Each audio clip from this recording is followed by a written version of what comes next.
খোদার হুকুম, ওকে জাহান্নামে নিয়ে যাও হোক। আমি জাহান্নামে যাবো কেন? আমি তো দুনিয়াতে কোনো পাপ করিনি। আমি কি হতে পাপ করিতে জাহান্নামে যাবো? তুমি দেখতে চাও তুমি কি পাপ করেছো? আমি দেখতে চাই। তাহলে দেখো। আব্বা মাছ দেবো? মাছ না দিলে খাবো কি দি?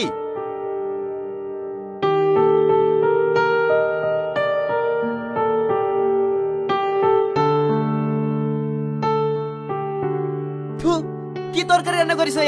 ঝাল লবণ একটু ঠিক নাই, এই কি খাওয়া যায়? আমি রোজা আছি তো আব্বা, তার লেগে চেখে দেখতে পারিনি। চেখে দেখতে পারিনি মানে? তোমাকে আমি বলেছি রোজা থাকতে? কত স্বাদ করে খাবো বলে ইলিশ মাছটা নিয়ে আসনু, মাছটাই নষ্ট। তাই তো, ইয়া কিভাবে রান্না করিছো? এই খাবার কি খাওয়া যায়? ছি, সারাদিন কাজকর্ম তো কিছুই করো না, একটু ভালো করে রান্নাটা তো করতে পারো। যত সব আদিক খেতা রোজা রেখেছে। আব্বা, এই খাবার আপনাকে খেতে হবে না, আমি অফিস যাওয়ার পথে হোটেলে খেয়ে নেব, আর আপনার জন্য একটা পার্সেল করে পাঠিয়ে দেব। আসছি। আসলে কি জানো, আমারই ভুল হয়েছে, ভিখারি বাড়তে ছেলে বিধবা।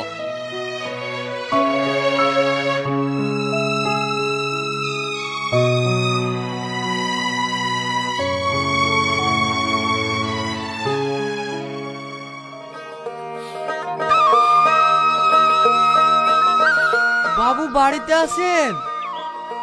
হ্যাঁ, কে? আমি রিয়াজ। ও, মাল সব ঠিকঠাক দিছে তো? হ্যাঁ দিছে, আপনি একবার লিস্টে মিলিলেন।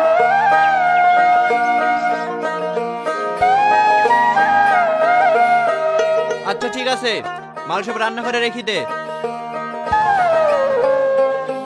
বাবু আমি রোজায় আছি তো, শরীরটা খুব হাঁপিয়ে গেছে, চালের বস্তাটা ধরে একটু মাথায় তুলে দেন না। তুই রোজা আছিস তো আমি কি করবো? তোকে কি আমি রোজা থাকতে বলেছি? কাজে এসে কাজ কর, বেশি রোজার বাহানা করিসনি। ঠিক আছে বাবু।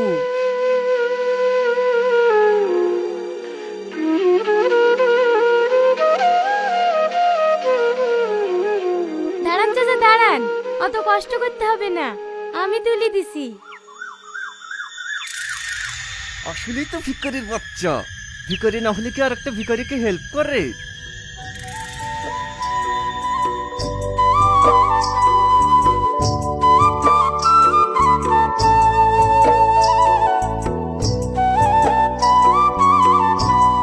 থাক থাক মা, তোমাকে আর কষ্ট করতে হবে না, এগুলো আমি একাই পারবো।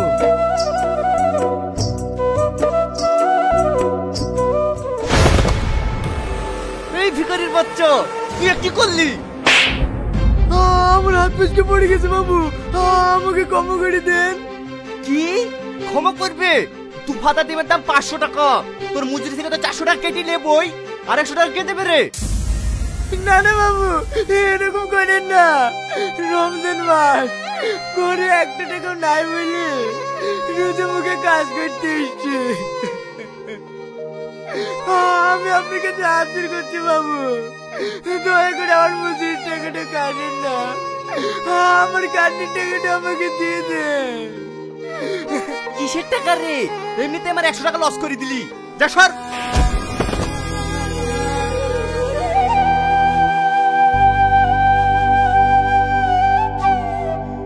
কাঁদেন না চাচা, ওঠেন, আমি আপনাকে টাকা নিয়ে এসে দিছি।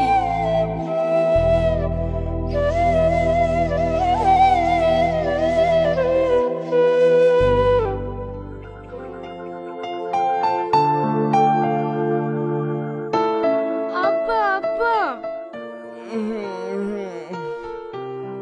আব্বা,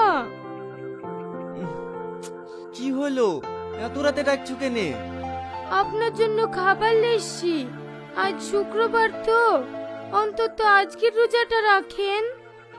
ছি, তুমি এত রাতে আমাকে রোজা রাখার লাগে ডাকছো? দাঁড়াও, ছেলে বাড়ি থেকে বাড়ি আসুক, তোমাকে একে বাড়ি সরানোর ব্যবস্থা করছি। যত সব ভিখারির দল রাত দুপুরে এসে রোজা রাখার কথা বলতে।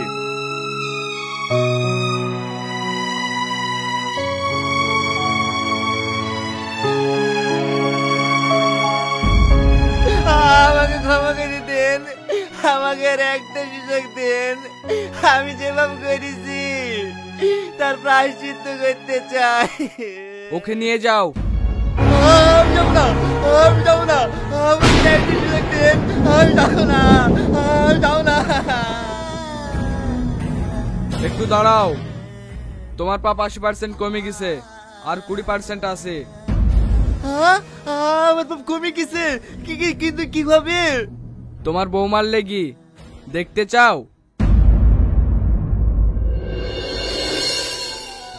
হে খুদা, আমি তোমার কাছে 2 হাত তুলে দোয়া করছি। আমার শ্বশুর পৃথিবীতে থাকতে মনে জানতে অজান্তে অনেক পাপ করেছে, তুমি তাকে ক্ষমা করে দিও। হে খুদা, তুমি তাকে জান্নাতবাসী করো। কোনো মৃত ব্যক্তির লেগে তার আপনজন যদি দোয়া করে, সেই দোয়া কবুল হয়। তোমার বৌমার জন্য তোমার 80% পাপ ক্ষমা হয়ে গেছে, আর 20% আছে। আর একটু সময় দেন, এ পাপটুকু ক্ষমা হয়ে যাবে। না, এই পাপের জন্য তোমার বৌমা যদি দিনরাত 24 ঘন্টাও দোয়া করে, তাও এই পাপের ক্ষমা হবে না। কেন? কারণ তুমি সেদিন যে রোজাদার ব্যক্তিকে চড় মেরেছিলা, একমাত্র সেই পারে তোমাকে ক্ষমা করতে। তাহলে আমাকে একটা সুযোগ দেন, আমি পৃথিবী থেকে তার সাথে ক্ষমা চেয়ে আসবো। আচ্ছা ঠিক আছে, তুমি যখন বারবার বলছো, যাও, তোমাকে 1 পর সময় দিলাম, দেখো ক্ষমা চাইতে পারো কি।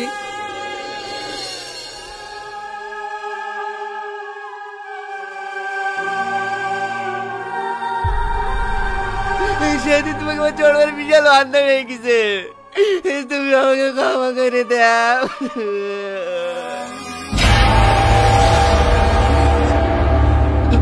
ভাই, ও ভাই, আমাকে ক্ষমা করে দাও না, আমি তোমার পা ধরছি।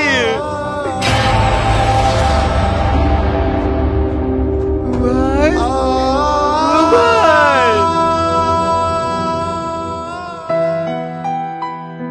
বুবু, অফিসে যাচ্ছো?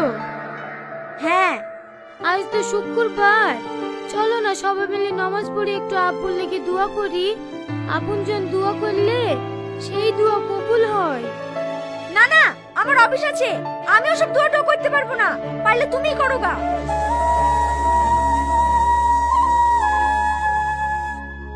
ভাই, আব্বা মারা গেছে আজ 7 দিন হয়ে গেল, অন্তত তুমি শুক্রবারের নামাজ পড়ে আব্বার লেগে একটু দোয়া করো। না না, আমার কাজ আছে।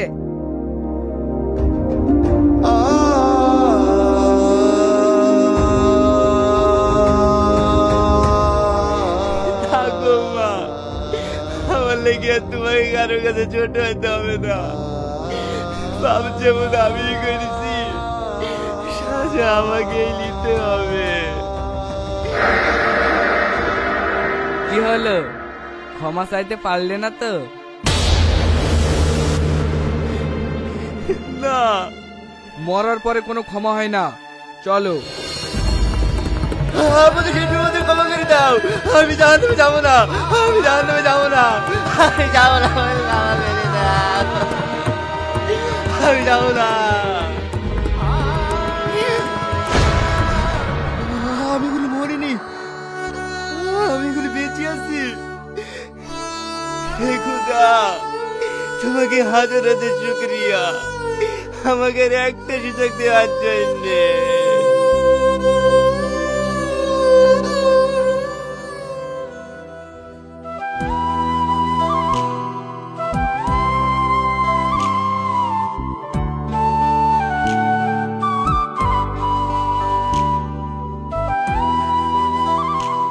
আব্বা, আপনি? বৌমা, আমি আজ থেকে নামাজ রোজা সব করব, কিন্তু আমি তো কিছুই জানিনি। তুমি আমাকে নামাজ পড়া শিখিয়ে দিবা? হ্যাঁ আব্বা, আমি অবশ্যই শিখিয়ে দেব।